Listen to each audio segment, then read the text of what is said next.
Welcome to Kenton's videos. Enjoy the video. You start now by preparing the earbuds and removing distractions. Make sure both earbuds have at least some charge and that your phone is disconnected. Unpairing prevents automatic reconnection during reset. Once done, place both earbuds into the charging case and leave the lid open so the case can detect them.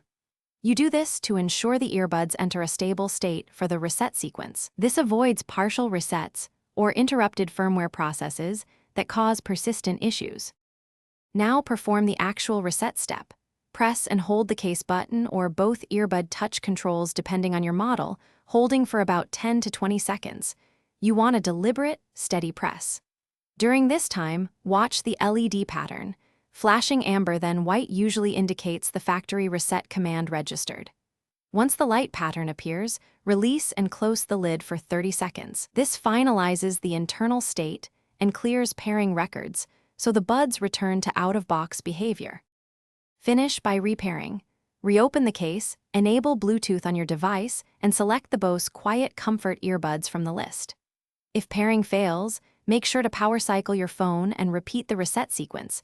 Intermittent Bluetooth caches can block reconnection. Also remember that a factory reset removes custom settings, so you should check for firmware updates after pairing to restore optimal performance. If problems persist, try resetting with a different device to isolate whether the earbuds or the phone is at fault. Thanks for watching. Consider subscribing if we helped you.